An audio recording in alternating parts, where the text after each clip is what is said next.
हाँ, भारतीय इतिहास से संबंधित जो अध्ययन है वो हम कर रहे थे कि आधुनिक भारत में जो विभिन्न विदेशी कंपनियां हैं उन विदेशी कंपनियों का जो प्रवेश है वो प्रारंभ में किस प्रकार से हुआ और इन विदेशी कंपनियों के कारण भारत के अंदर जो धीरे धीरे विदेशी लोगों का व्यापार है वो धीरे धीरे बढ़ने लगा। उसके अंतर्गत हमने पहले पुर्तगाली और डच कंपनियों के भारत के अंदर आगमन के विषय में अध्ययन किया था। अब हम देखते हैं कि भारत के अंदर अंग्रेजों का जो आगमन है उसके बारे में अध्ययन करेंगे। भारत में अंग्रेजों का आगमन, भारत में अंग्रेजों का आगमन, भारत में अंग्रेजों का आगमन। भारत के अंदर सबसे लंबे समय तक जो शासन करने वाली जाति थी वो अंग्रेज थे। अंग्रेज प्रारंभ में एक व्यापारिक जाति के रूप में भारत के अंदर आए थे, व्यापार करने के उद्देश्य से भारत के अंदर आए थे। लेकिन धीरे धीरे अंग्रेजों ने भारत का जो प्रमुख प्रशासन था उस प्रशासन को अपने हाथ में ले लिया था।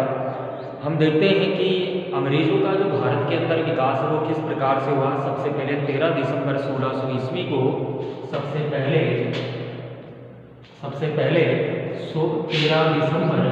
13 दिसंबर 1600 ईस्वी में इंग्लैंड के ट्यूडर वंश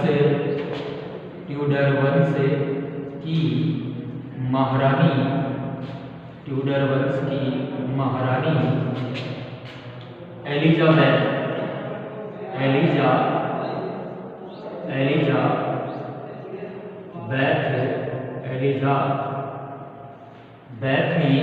एलिजाबेथ जो थी महारानी, पूर्वी देशों के साथ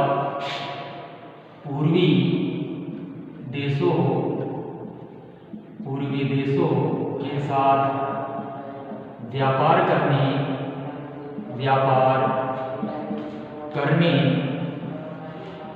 हेतु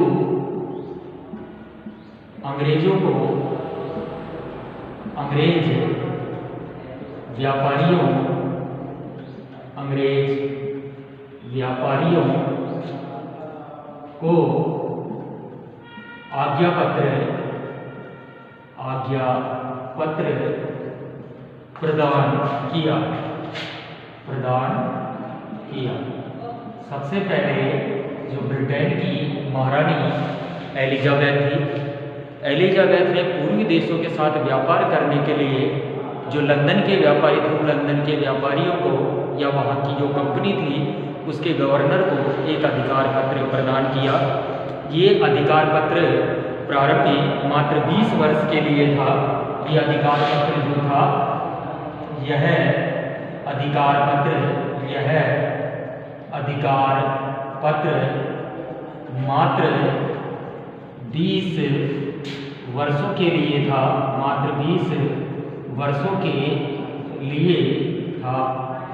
प्रारंभ में ये जो अधिकार पत्र था ये मात्र 20 वर्षों के लिए ही दिया गया था। लेकिन उसके बाद में इसकी अवधि धीरे धीरे बढ़ती गई। 1608 में ईस्ट इंडिया कंपनी का जो पहला जहाज था जिसका नाम हेक्टर था वो सूरत बंदरगाह पर पहुंचा था। तीसरा है वर्ष 1608 में अंग्रेजी कंपनी का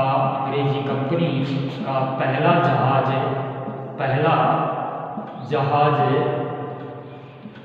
हेक्टर, जिसका नाम क्या था हेक्टर, सूरत बंदरगाह पर पहुंचा। सूरत बंदरगाह पर पहुंचा। यानी सबसे पहले भारत में आने वाला जो अंग्रेजी जहाज था उस अंग्रेजी जहाज का नाम क्या था हेक्टर। ये हेक्टर नामक जो जहाज था ये कब पहुंचा? वर्ष 1608 के अंदर ये जहाज जो है ये भारत के अंदर जो हमारा सूरत बंदरगाह है वो सूरत बंदरगाह पर आकर के उतरा था। इस जहाज का जो कप्तान था वो हॉकिंस था। हेक्टर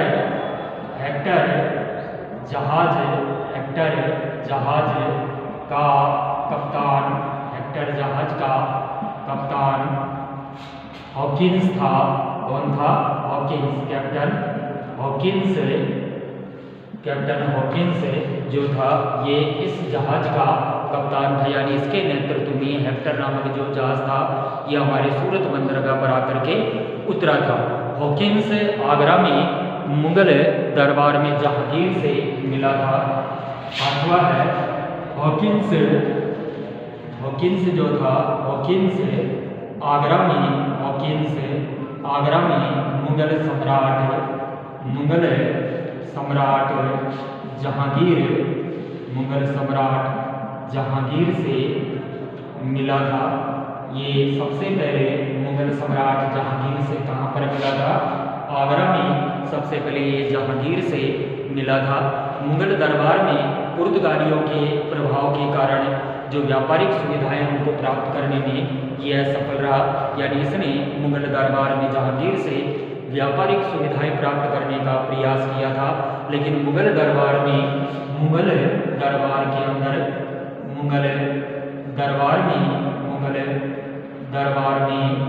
पुर्तगालियों के प्रभाव के कारण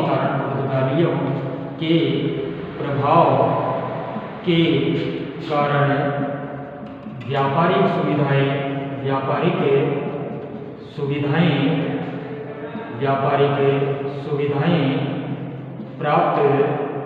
सुविधाएं प्राप्त करने में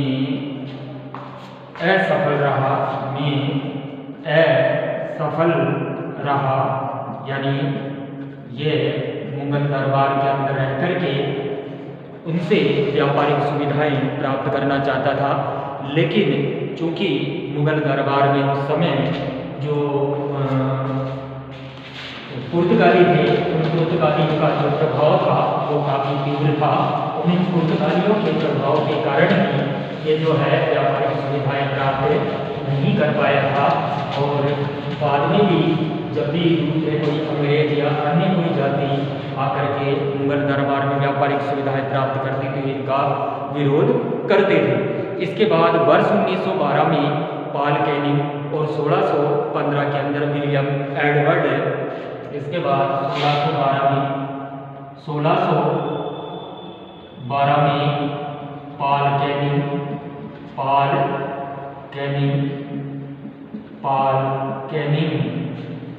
भारत आया। इसके बाद वर्ष 1615 में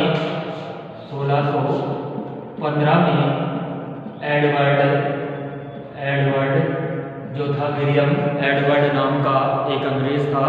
वो विलियम एडवर्ड नाम का जो अंग्रेज है वो राजा जेम्स प्रथम का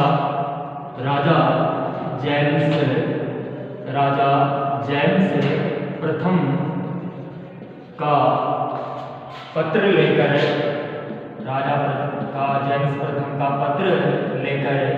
मुगल दरबार में आया।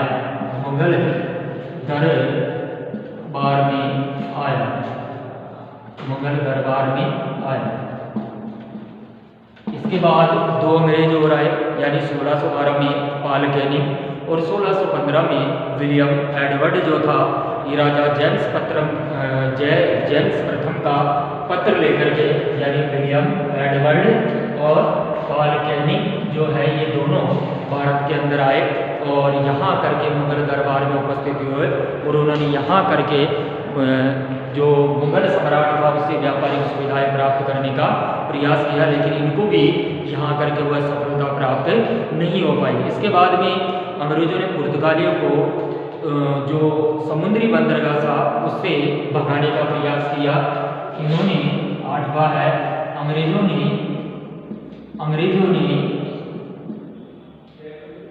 सूरत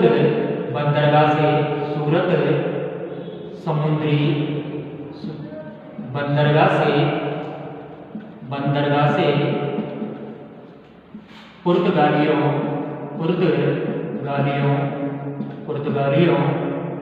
को भगाया। सबसे पहले इन्होंने जो सूरत बंदरगाह था उस सूरत बंदरगाह से पुर्तगालियों को भगाया और उसके बाद में इन्होंने अपना जो व्यापार था उस व्यापार को भारत के अंदर मजबूत किया। अंग्रेजों ने पुर्तगालियों को जब सूरत बंदरगाह से भगा दिया तो सबसे पहले अंग्रेजों ने अपना जो अधिकार है वो सूरत के अंदर अपना जो व्यापार है वो सूरत से इन्होंने प्रारंभ कर दिया था। वैसे सूरत से व्यापार इन्होंने वर्ष 1613 से प्रारंभ कर दिया था, लेकिन इनको जो अधिकार है क्योंकि पुर्तगालियों के विरोध के कारण वो अधिकार इनको प्राप्त नहीं हो पाए थे। इसके बाद वर्ष 1615 में सर टॉमस रो जहांगीर की सेवा में उपस्थित हुआ। इसके बाद 1615 में सर टॉमस रो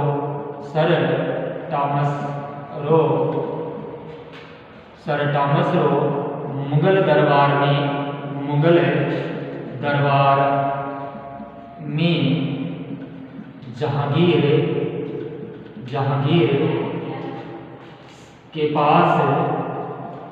जहांगीर के पास आया। सर टॉमस रो ये काफी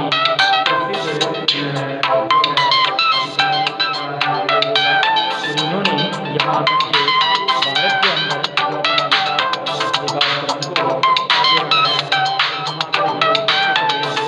ये भारत के अंदर 3 वर्ष तक मुगल दरबार के अंदर रहा।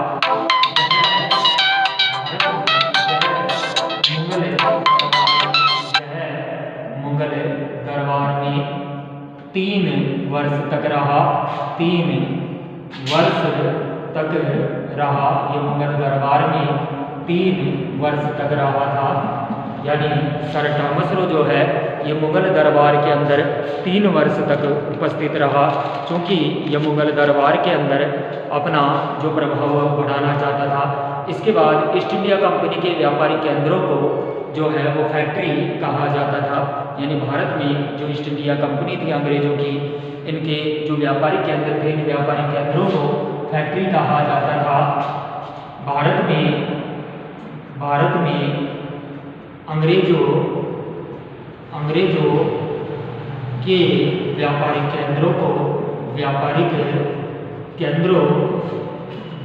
केंद्रों को फैक्ट्री कहा जाता था। व्यापारिक केंद्रों को फैक्ट्री कहा जाता था। यानी ये जो अंग्रेज थे, इन अंग्रेजों ने जो अपने व्यापारिक केंद्र स्थापित किए थे, इन व्यापारिक केंद्रों को क्या कहा जाता था? भारत के अंदर इनको फैक्ट्री कहा जाता था। ईस्ट इंडिया कंपनी ने अपनी पहली जो बस्ती है वो सूरत के अंदर स्थापित की थी। अंग्रेजों ने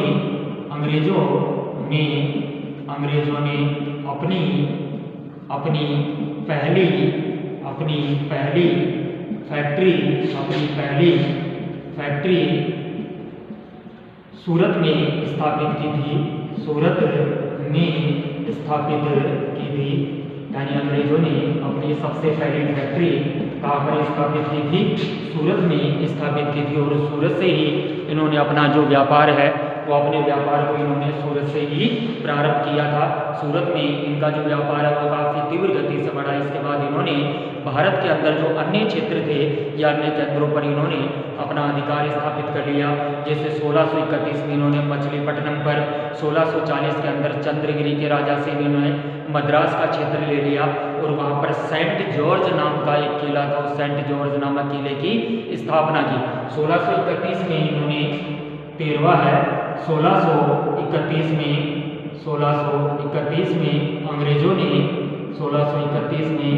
अंग्रेजों ने मछलीपट्टनम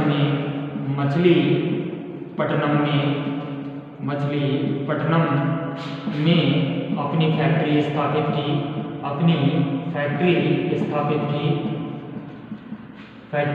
स्थापित की। यानी अपना जो व्यापारिक स्थान था या अपनी जो बस्ती थी वो इन्होंने अपनी दूसरी फैक्ट्री मछलीपट्टनम के अंदर स्थापित की। किस वर्ष में? वर्ष 1631 में।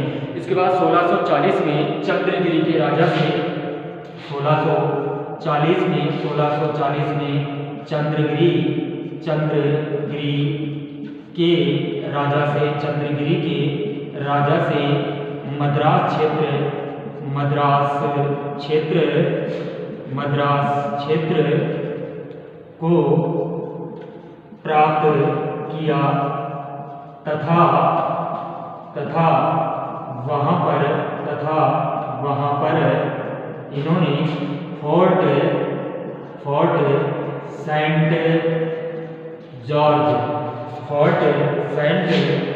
जॉर्ज किले की स्थापना की। अंग्रेजों ने मद्रास का जो क्षेत्र जो कि चंद्रगिरी के राजा से इन्होंने प्राप्त किया था, उस चंद्रगिरी के राजा से इन्होंने जो फोर्ट सेंट जॉर्ज नामक जो स्थान था, जो मद्रास का जो क्षेत्र था, वो मद्रास का क्षेत्र इन्होंने उससे प्राप्त किया। और उस मद्रास का जो क्षेत्र था वहाँ पर इन्होंने फोर्ट सेंट जॉर्ज नाम का एक किला था जो स्थापित किया, जो काफ़ी मजबूत किला था और ये किला बाद में इनके काफ़ी काम भी आया। इसके बाद 1651 में बंगाल में हुगली नामक स्थान पर इन्होंने फैक्ट्री स्थापित की। इसके बाद 1651 में बंगाल में हुगली में अपनी फैक्ट्री स्थापित की। अपनी फैक्ट्री स्थापित की। इस प्रकार से इन्होंने भारत के अंदर अपने व्यापार को इन्होंने धीरे धीरे बढ़ाया। बंगाल के अंदर जो इन्होंने अपनी हुगली में फैक्ट्री स्थापित की थी, उसके बाद में इन्होंने दूसरी फैक्ट्री जो है वो कलकत्ता के अंदर स्थापित की। और इस प्रकार से इन्होंने भारत के अंदर धीरे धीरे अपने व्यापार को बढ़ाया। जब बंगाल के ऊपर इन्होंने अपना अधिकार कर लिया, तो बंगाल पर अधिकार करके इन्होंने जो क्लासिकल युद्ध है वो वहाँ का जो नवाब था, नवाब सिराजुद्दौला, उसके साथ में इन्होंने प्लासी का युद्ध लड़ा था। क्योंकि बंगाल इनका सबसे महत्वपूर्ण क्षेत्र था, बंगाल पर अधिकार करके ही इन्होंने धीरे धीरे संपूर्ण भारत के ऊपर अपना अधिकार कर लिया था। इसके बाद 1661 में इंग्लैंड के राजा चार्ल्स द्वितीय ने, इसके बाद इंग्लैंड के राजा चार्ल्स द्वितीय ने पुर्तगाल की राजकुमारी कैथरीन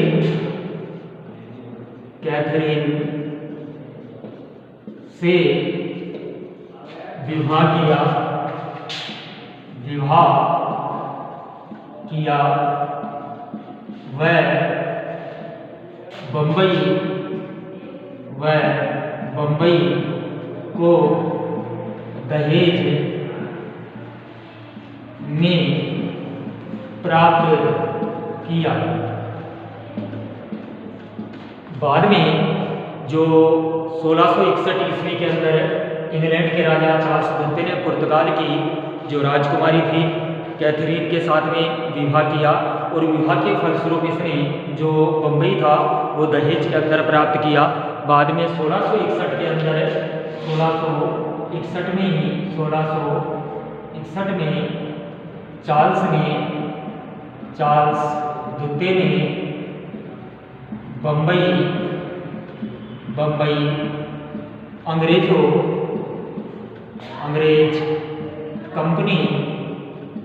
अंग्रेज कंपनी को किराए पर दे दिया।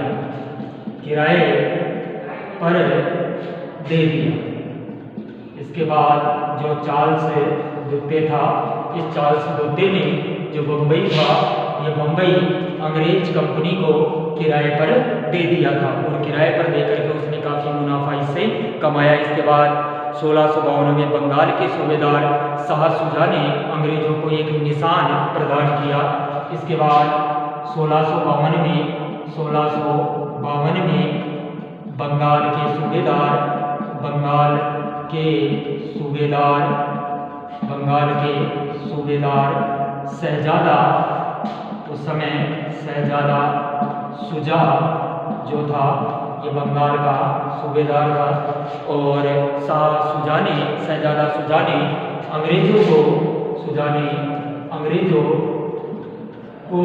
एक निशान प्रदान किया, एक निशान प्रदान किया था। और इस निशान के कारण जिससे अंग्रेजों को 3000 रुपये के बदले में जिससे अंग्रेजों को 3000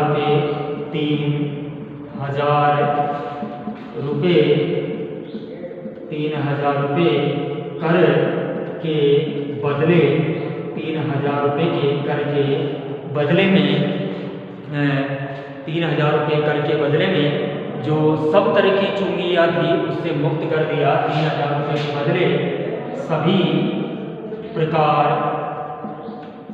की चुंगी कर से मुक्त कर दिया। ये अंग्रेजों के लिए सबसे महत्वपूर्ण बात थी कि 1652 में बंगाल का सूबेदार शहजादा शाह शुजा था, उसने अंग्रेजों को एक निशान प्रदान किया जिससे कि अंग्रेजों को 3000 रुपये के बदले में सब तरह की चुंगी व करों से मुक्त कर व्यापार का अधिकार प्रदान कर दिया गया था। और यह इनके लिए काफ़ी महत्वपूर्ण माना जाता है। इसके बाद 1686-87 में ईस्ट इंडिया कंपनी और मुगलों के बीच में तनाव उत्पन्न हो गया। इसके बाद 1686-87 में अंग्रेज कंपनी व मुगलों के बीच तनाव उत्पन्न हो गया।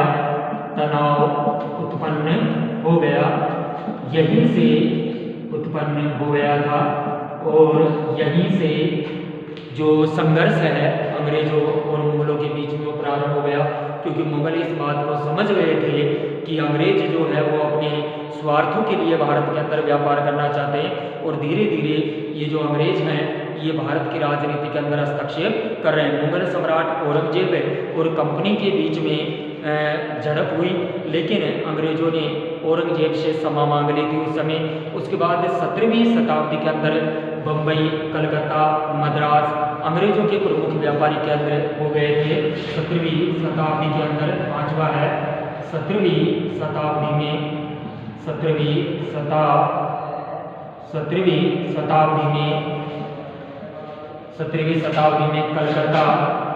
कलकत्ता, बम्बई व मद्रास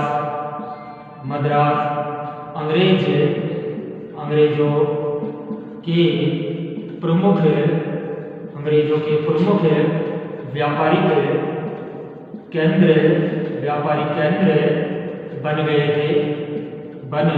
गए थे। यानी 17वीं शताब्दी के अंत तक जो अंग्रेजों के प्रमुख व्यापारी केंद्र थे वो कलकत्ता, मद्रास और बम्बई बन गए थे। और ये जो व्यापारी केंद्र थे ये काफ़ी महत्वपूर्ण केंद्र माने जाते हैं। इसके बाद 1600 ईस्वी से 1740 तक ईस्ट इंडिया कंपनी जो है वो मुख्यतः एक व्यापारी कंपनी की तरह ही काम करती रही। इसके बाद में छठा है 1600 ईस्वी से लेकर के 1740 तक अंग्रेज कंपनी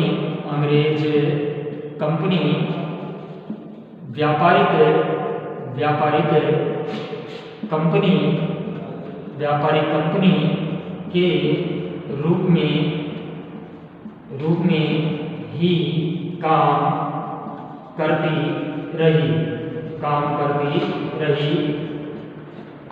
ये काफ़ी महत्वपूर्ण माना जाता है कि अंग्रेजों ने भारत के अंदर जो अपने व्यापारिक केंद्र स्थापित किए, उन व्यापारिक केंद्रों के कारण इनका जो विकास है वो काफ़ी तीव्र गति से हुआ। इन्होंने भारत के अंदर रह करके जो मुनाफा है वो काफ़ी अधिक कमाया। इनका जो सबसे प्रमुख केंद्र था वो कलकत्ता था, और कलकत्ता इनके व्यापार का एक ऐसा केंद्र बना जिसने कि धीरे धीरे कलकत्ता को इन्होंने अपना केंद्र बना करके संपूर्ण भारत के ऊपर अपना जो अधिकार है वो स्थापित कर लिया था। जैसा कि मुगल सम्राट औरंगजेब और कंपनी के बीच में कई बार झड़प हुई, लेकिन अंग्रेजों ने औरंगजेब से बार बार क्षमा मांग करके अपने जो अधिकार क्षेत्र थे उन अधिकार क्षेत्रों को बनाए रखा। इस प्रकार से भारत के अंदर अंग्रेजों ने अपने जो केंद्र स्थापित किए थे और अपना जो व्यापार था वो धीरे धीरे इन्होंने आगे बढ़ाया। दक्षिण भारत में भी इन्होंने धीरे धीरे अपने व्यापार को बढ़ाया। इन्होंने अपने कई जो केंद्र है वो दक्षिण भारत के अंदर भी स्थापित किए, लेकिन इनका जो व्यापार था वो व्यापार जो व्यापारिक एक कंपनी के रूप में स्थापित हुई थी, धीरे धीरे एक व्यापारिक कंपनी नहीं रही, बल्कि बाद में ये प्रमुख शासक बन गई और भारत के अंदर इन्होंने अपनी अधिकार करके भारत के अंदर इन्होंने अपना जो प्रभाव क्षेत्र वो इन्होंने स्थापित कर लिया। इसके बाद नेक्स्ट वीडियो में हम भारत के अंदर फ्रांसीसियों के आगमन के बारे में अध्ययन करेंगे।